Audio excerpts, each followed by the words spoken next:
10 lakh crore rupees, that is how much we need to spend to bridge the social inequity in India. While a bulk of the spending on social sector schemes will have to continue to come in from the government, that is the government's job and its responsibility, a lot of us need to do our bit as well.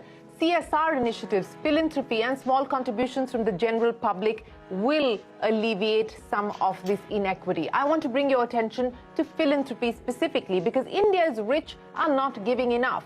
According to a Bain & Company report, India's uber-rich will have to increase their donations by 8 times to match their UK and Chinese counterparts and by 13 times to give more than the millionaires and billionaires in the US. Worryingly, the report shows that philanthropic contributions have only grown at an annual rate of a paltry 6% from 16,000 crores in FY15 to 22,000 crores in FY21. But there is a silver lining. India's new age entrepreneurs who've come to gather great wealth in recent times are donating and doing so more generously. The Bain report says tech founders constituted about 8% of the total ultra-high net worth individual wealth. They contributed to 35% of the total donations in FY21.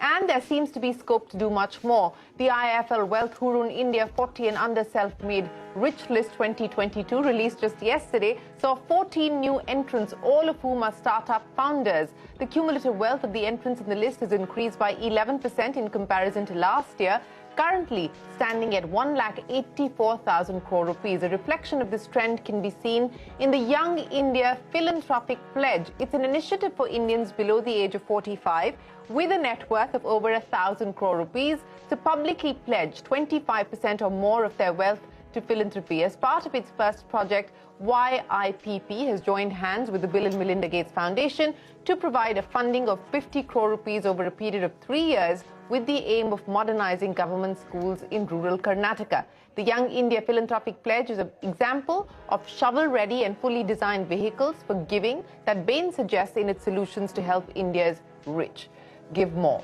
Hello and welcome to Young Turks, India's longest running show on startups and entrepreneurship. I'm Shereen Bhan, and joining me on the show today to talk about the pledge is Nikhil Kamath, the co-founder of Zerodha and True Beacon. He also tops the IIFL Wealth Hurun India 40 and Under Self-Made Rich List for 2022.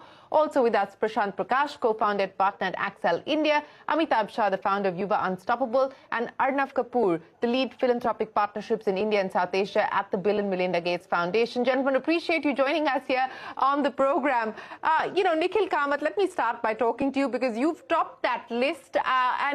This takes me back to a conversation that I had with one of India's original startup founders, N.R. Narayanamurthy, and he said that he wishes or he hoped that there was more focus given to a respectability index or a credibility index as opposed to a rich list. So, Nikhil, as someone who's topped the rich list, I want to understand from you what you make of being there to start with.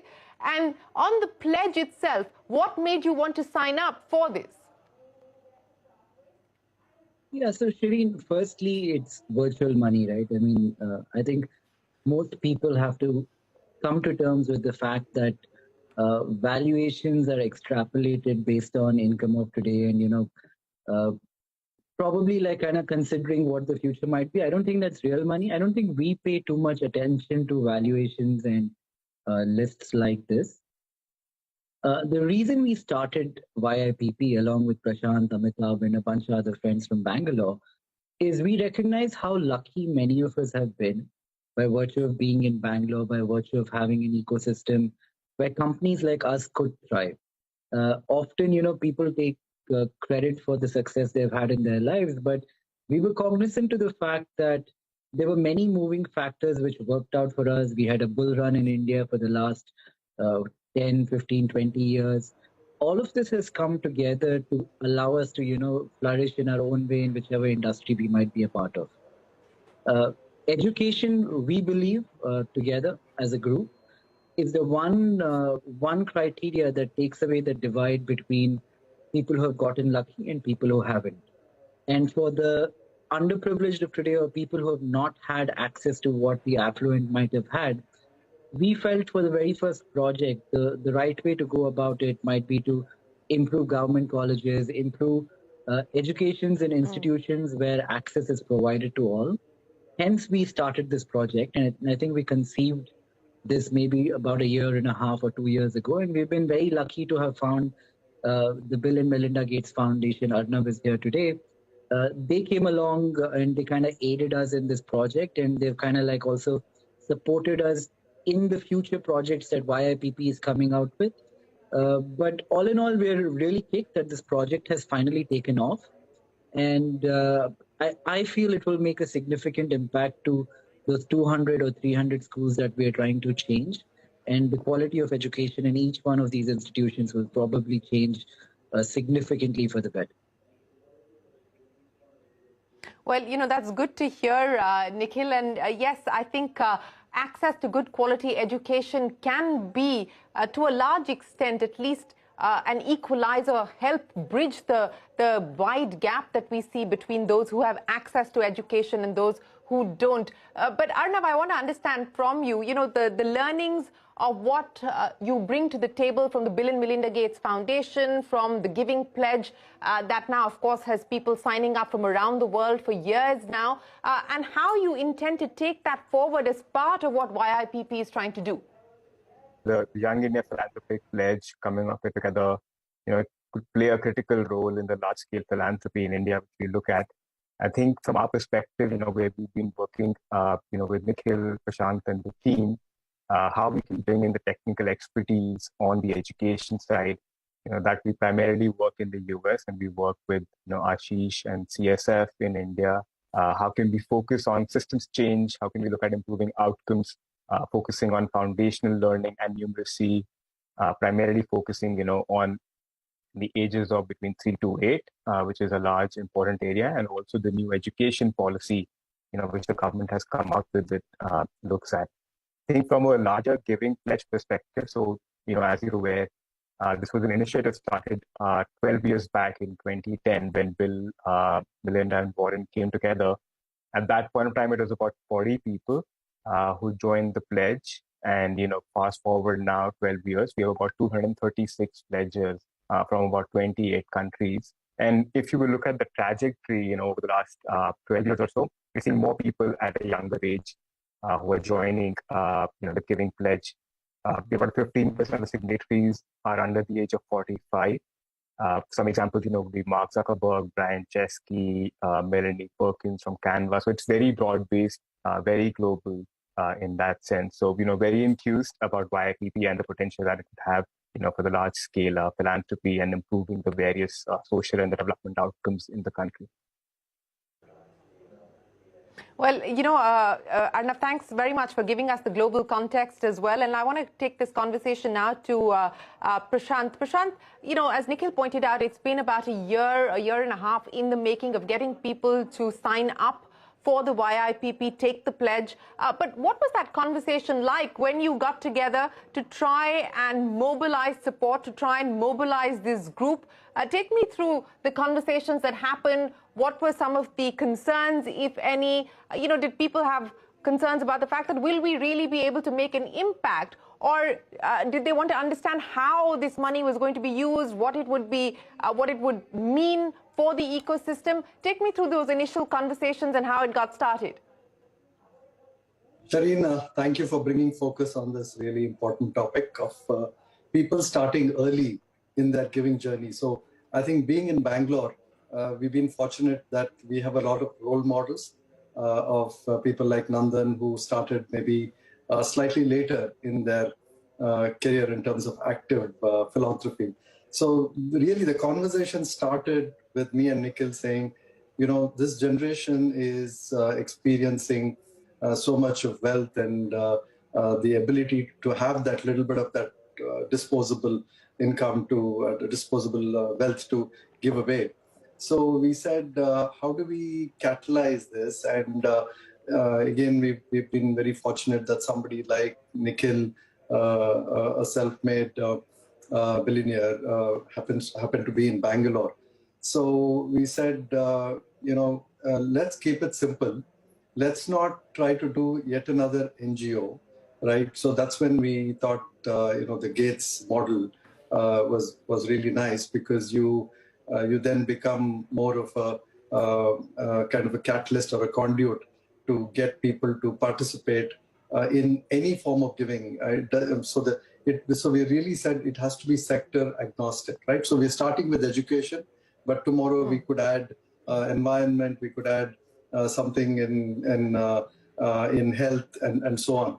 So so we said we'll keep it kind of flexible, and people can continue to have their own passion or their own area of focus, and we will find the right kind of projects to be able to do it. And here we said, let us pick projects that are really large and societally can make a huge impact. And NEP is something that everybody was talking about. And the big gap that we saw was that while everybody was talking about NEP, I don't think anybody had really an implementation blueprint, and which required bringing together people from multiple with multiple types of expertise from the edtech world. So people from the civil society, NGOs who have been in education for many, many years.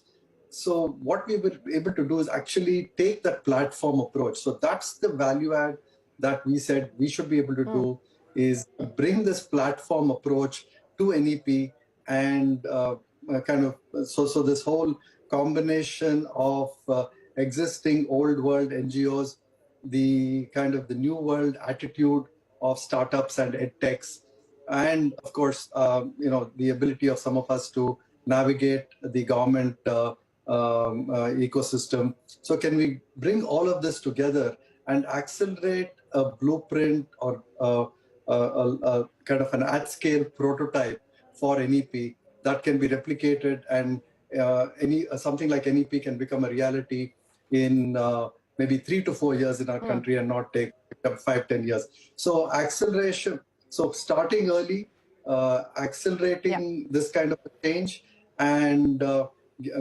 keeping it flexible. So these were some of the founding principles that we discussed.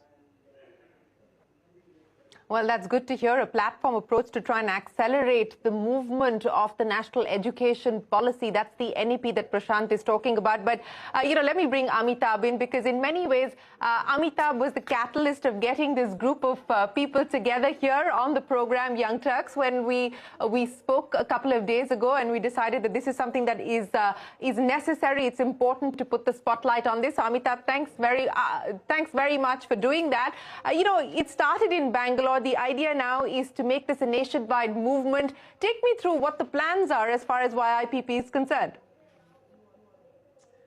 First of all, thank you, Shereen, for throwing light on this very, very important topic. And, I think the time is right for Yuva across India to start a giving revolution. And we are seeing that in terms of time, talent, or resources. There's so many people who are volunteering to teach math, science, dance, music, English, in many, many schools.